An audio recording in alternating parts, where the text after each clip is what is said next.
This debate today, it's about who gets to be an American.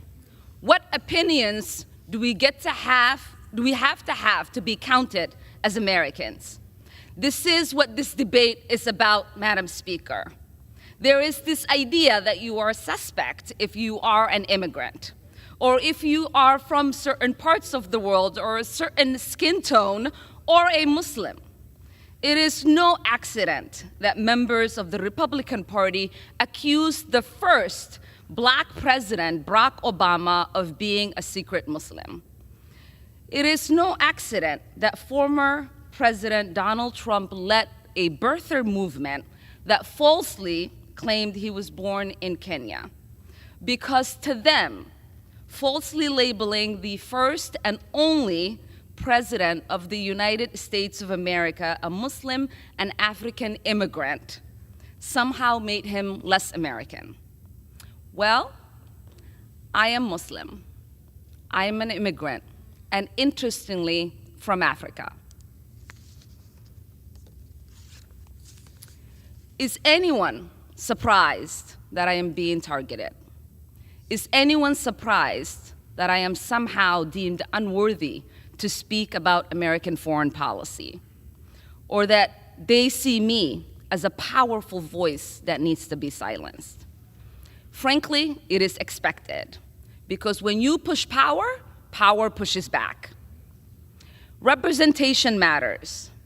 Continuing to expand our ideas of who is American and who can partake in the American experiment is a good thing. I am an American who was sent here,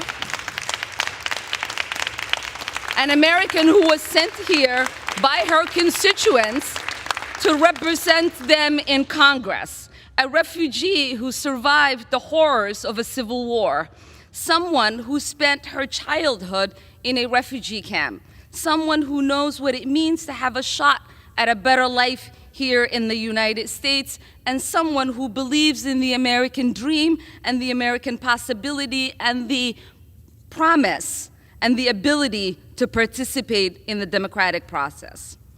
That is what this debate is about. There is an idea out there that I do not have objective decision making because of who I am, where I come from, and my perspective. But I reject that. We say there is nothing objective about policymaking.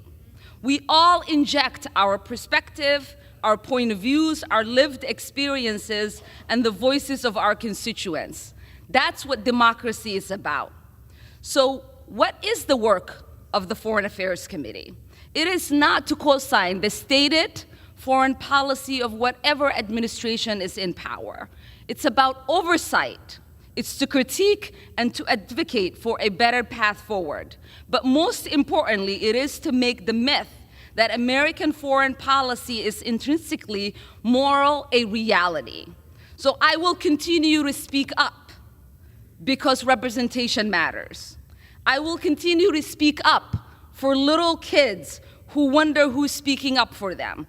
I will continue to speak up for families around the world who are seeking justice, whether they are displaced in refugee camps or they are hiding under their beds somewhere like I was, waiting for the bullets to stop. Because this child, survivor of war, would have wanted that.